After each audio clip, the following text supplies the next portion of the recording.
What's going on, guys, and welcome back to another episode in my Football Manager save. This is episode number 33.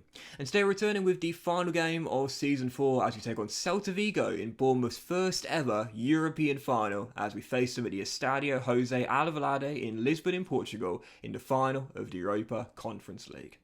And it's not going to show you in the run off camera because, of course, you saw the last two games in the last episode, the 1-0 win over Norwich and then the 1-1 draw away at Anfield, where I thought Salah's 90th minute leveller forced us to remain in 7th, but in the end, fortunately for us, Aston Villa scored a last 96th minute winner or something away at Brighton, so that Salah leveller meant that we didn't bottle top 6, we wouldn't have had it anyway, so I'm kind of relieved about that. But heading into the final, again, Europa Conference League final, obviously we've had a really good path to get here, but I said this when we went into the knockout stage. I think we were one of the favourites to go all the way to win this. So the fact we got to the final is not a surprise. I really did think that us and Vigo, and possibly Hellas Verona as well, who we beat in the semi, and KRC game, to be fair, were the strongest teams remaining. So it's not a real surprise this is the final here. But Celta Vigo's team, for those curious, looks like this. They're mid-table in La Liga this season. So their only way to qualify for Europe for next season is to win this Europa Conference League. Of course, for us, we've already guaranteed the Europa Conference League by winning the Carabao Cup. So no matter what, we've got Europa Conference League football again next season. But we can upgrade, if you will. We can upgrade to Europa League by winning the Conference League, but only a win will do. Getting to the final isn't enough. We have to win if we want to go into the next highest European competition, which is the Europa League. Otherwise, next year we'll be back in the Europa Conference League again. So it's a decent team. Don't get me wrong. It's all right. There's some decent quality in there. Ben Rama is there on loan, as he's on Jaeger. I assume still from Brentford as well. Is he? He's going to be joining. Oh no, he must be at Vigo and about to. No, he's loaned in at Vigo. He's going to join Porto. That's an interesting one. But, okay, all right, it's a decent team, don't get me wrong. But I would definitely say our team is better in my opinion. Maybe not by much, but I would say we're the favourites heading into the game. So, heading into the game, this will be our team. Again, we're here in Lisbon for the Conference League final, our first ever European final. After beating Spurs in the Carabao Cup final, I feel confident. I've got to be honest here. The only bad news is Traore's not recovered in time. So Traore, who got a hamstring strain, is not going to be playing in this final, which is gutting because Traore this season, I don't think I've been as kind to Traore as I should be because I've been gassing up Baturina all season long and saying he's been my second best player behind Solanke. Actually, do you know what? You look at the numbers here, I'd say Traore has been. I'd say that he and Baturina have been just as good as each other. So we're missing either our second best or our third most important player for this game here. So that's the only real negative here, knowing that Traore is down. And I suppose to be fair, that McTominay is playing on injections as well. But everyone else is fit, and this is our team. It is 4-3-3. It is Wednesday night, and it's Bournemouth's first ever European final as we aim to win our second major honour in club history and of the season as well. Let's do it. George is in goal. Back four is Kelly, Zabani, Garza and Aaron's with Scott McTominay and Radulovic through the middle. Baturina now plays on the left in Traore's place. Romero's on the right. And this may well be Dominic Solanke's final game for Bournemouth. You can battle the hat-trick, mate. I don't mind where you go. I'll always be thankful. On the bench, you've got Travers, Metham, Pereira, Nandes, Blanco, Forsby, Doyle, Cook, Tav, Anthony, Simic, and Danny Ings as well. First and only game, final game of the season. First ever European final. Come on, you cherries. If you remember, in the Carabao Cup final, Dominic Solanke actually fired a blank. He was really, really poor. And in the end, after it's the worst possible start. After we took him off, that's where we got the goals through tactical change. That's the worst possible start, man. Max Aaron's going to be forced off in the 5th minute. I'm going to do a like-for-like swap here and just bring on Nandes at right back. That's a big blow already. Aaron's had a great season for us this year. Awful start. Check the body language of the team. It's looking fine right now. And the first highlight is going to come to Bournemouth 10 minutes in. Despite losing Max, we look for the first chance. Radulovic on the byline. Back into Alex Scott. Lovely ball through. And Dominic Solanke gets his 46th of the year. No Max, no problem. Scott to Solanke. My first ever signing of the save. And my top goal scorer in all 4 seasons. Great ball over the top. Solanke with the finish. I don't know how we cope without him next year, but that is the possibility we are facing. Bournemouth in front in Lisbon. 39,000.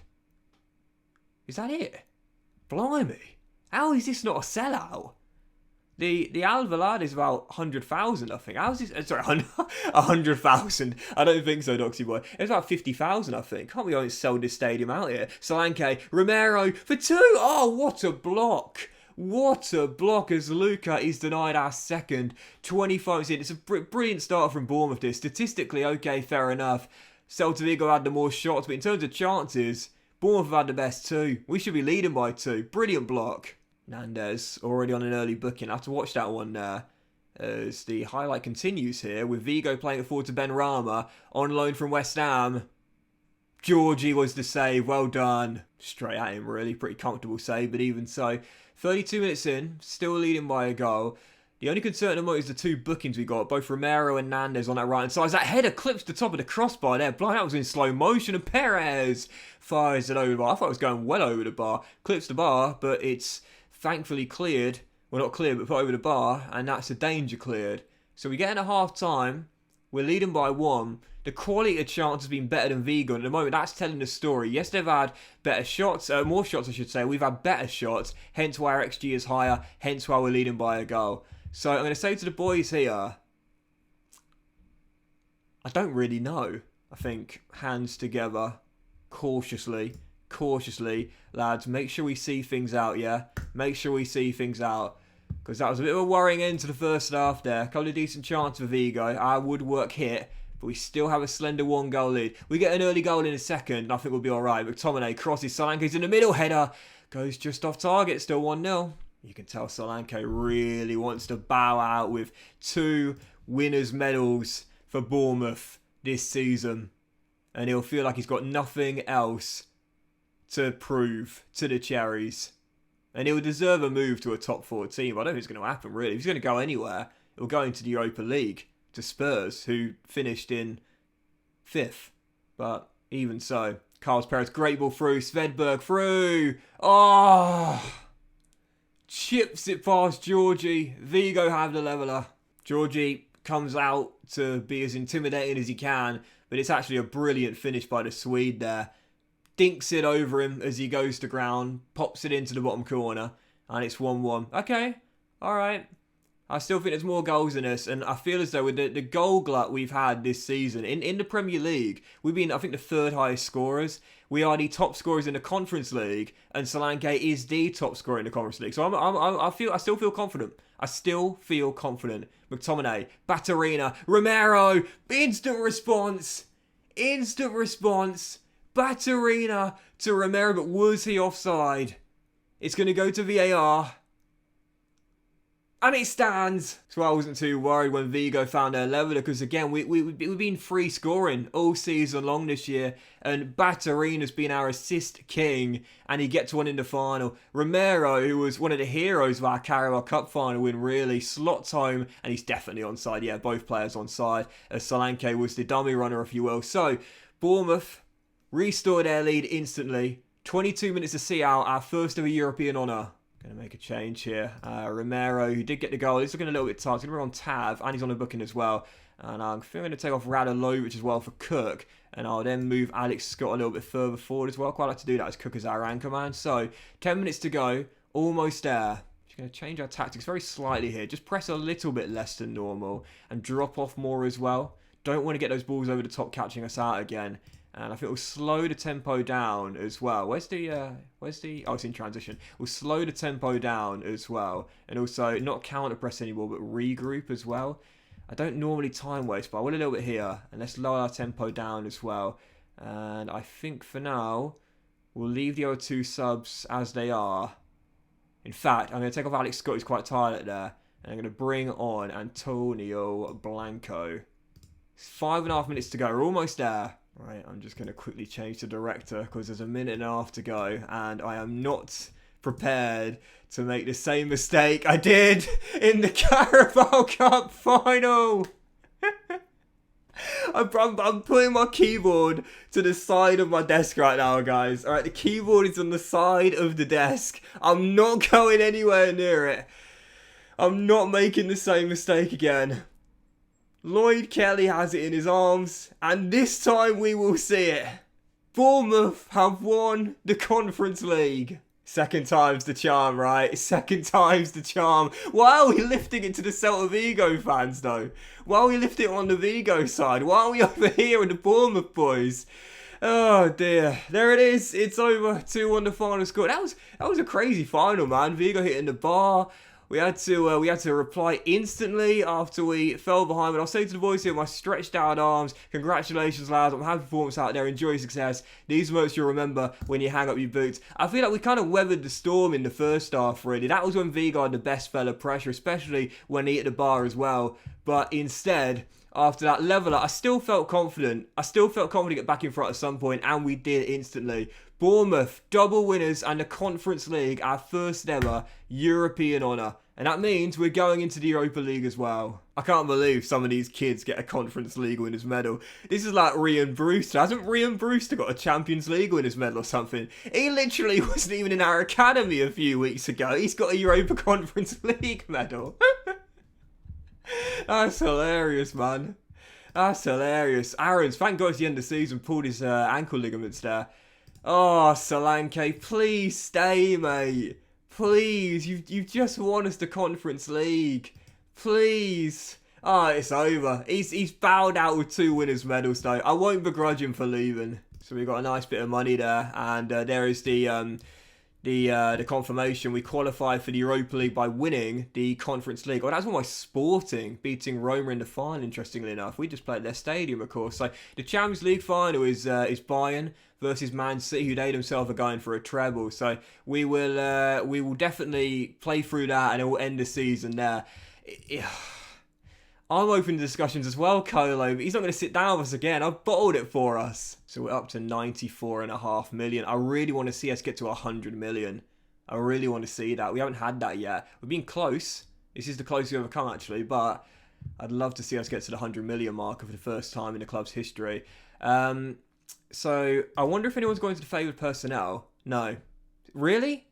Guys, Bournemouth fans are really, really expectant. Are you serious? Lads, I've taken you to your first ever 2 major cup finals. We've won them both. Solanke's on there, shock horror, but why is Kelly not on there? Why am I not on there, more to the point? But even so, record for Solanke in the Conference League, scoring 17 as well. He claims player of the season as well in the Conference League, with Traore second and that wonder kid at right back as well. Doesn't seem to matter what I do here, man. Solanke is, he gone. He gone. Hashtag he gone. I've absolutely bottled this. I mean, to be fair, realistically, you'd think he'd want to leave anyway, and you'd think he'd want to leave to a bigger team, but it's surprising that not a single top 4 team is interested in taking him. When you look at his goal scoring record, especially this season, second highest with 28 and 35, the fact that none of those top 4 think, yeah, we'll have him as a backup striker, is a real surprise to me. And I don't want to sell him to a Newcastle or a Spurs, because they're going to be rivals for those European spots again. If someone wants him, like, was it Monaco that had the interest as well? If someone wants him outside of England, I don't mind selling him there, but not to a division rival. So our initial budgets for the new season will be 82 million. And I know, I hear the cries. I hear the cries from the fans. You guys saying, will you please spend some money in this summer window? I'll definitely try, but again, it's worth pointing out, because our club reputation is still so low, it is hard. I do want to point it out, for those that don't play FM, it is quite hard when your club doesn't have a great reputation to sign big names and big players. I'll do my best, but I'm not going to sign players just for the sake of it. We're still going to look for good money deals. So Bournemouth's end of season review with our first 2 major honours in club history sat there as well.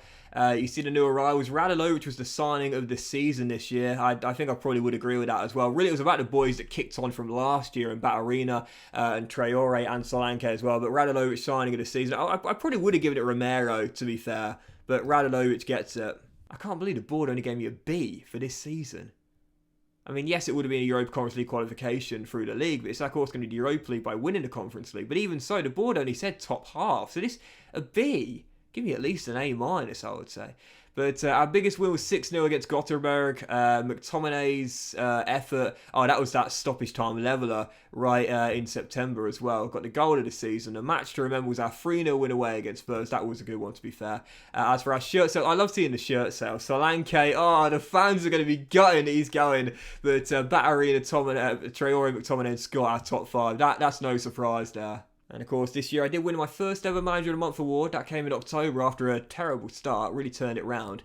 Solanke was the Fans Player of the Year. Young Player of the Season was Martin. Again, Radulovic signing of the season. And goal of the season again was Scott McTominay as well. So, yeah, buzzing with that.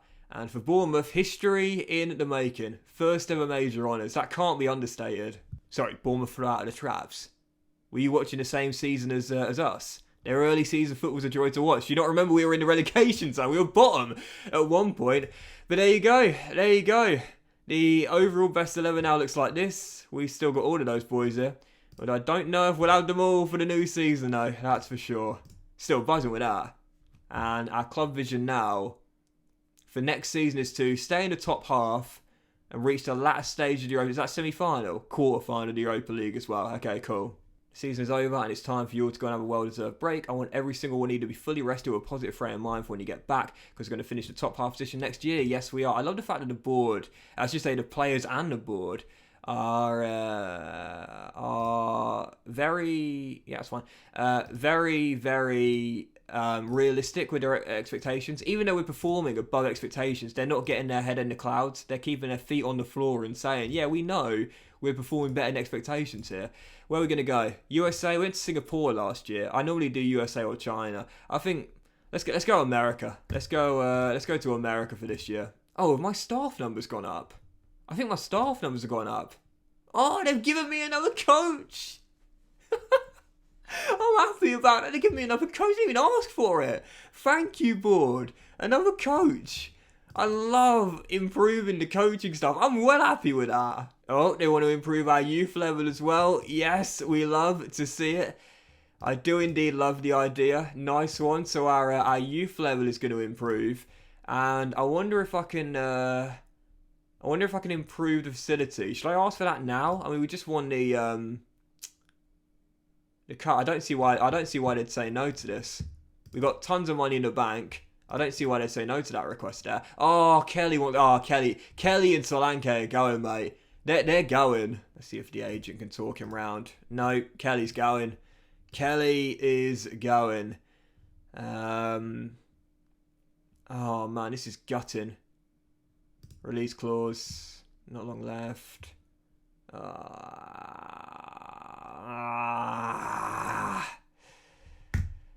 He gone. It's gonna be all change in the summer. We've won Bournemouth their first major honours, but to be fair, you can't stand in his way if Chelsea come calling.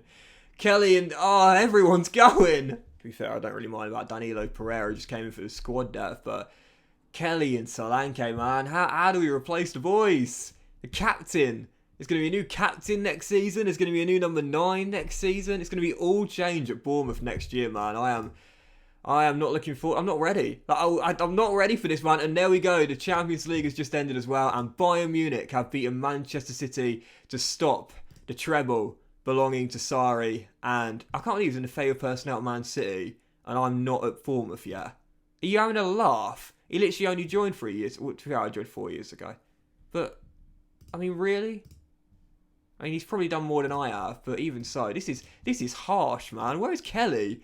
Where am I? Extraordinary. Right, guys, that was today's episode of the FM Save. And also, a big fan wishing the season finale. If you've enjoyed it, then please do drop a like. Oh, look at that. Liverpool going to Conference League in the end because we won the Europa League. But thanks for watching, guys. Much love to you all. And we'll return in the next episode. It's not going to be the new season. What I'm going to do is a special in-depth look at the save in the next one. Now, for those of you that are new to the channel, basically after like every 3 or 4 years of my FM saves, I do a special in-depth look at the save where I just go behind the scenes of the save, a look under the hood, if you will, behind the curtain, and you'll see the finer details details of what's going on in world football, what's going on behind the scenes at Bournemouth, all this stuff we don't have the time to show in a regular FM episode. So if you want to skip that and just come back for the new season, that's totally fine. It will begin on Saturday morning, but otherwise, you want to see the behind the look at Bournemouth and what's going on in the world in this FM save, then don't miss that one. It's always a really fun video to make, and I'll be releasing that one tomorrow, the new season on Saturday morning. Guys, thank you so much for watching season 4, our most successful season of the save, and Bournemouth's most successful in club history as well. Much love to you all, and again, we will return in the next episode with a special, in-depth look at the save where we'll go through all the things behind the scenes with Bournemouth Football Club and what's going on in world football as well. Much love to you all. Have a fantastic day, and I will see you for that episode very soon. If you want to sit with me for the next few seconds, by the way, I'm just showing you the stats of the players. That's it. That's all you're going to see here. Nothing exciting, I promise. I'm not going to show you a signing or anything. It's just going to be these players, but even so. Oh, Solanka. Can't believe... What a way to bow it, man. Like, seriously. No hard feelings for Dom. No hard feelings. Or Kelly as well. You got to let them go, man. You got to let them go. It's time for a big change, I think.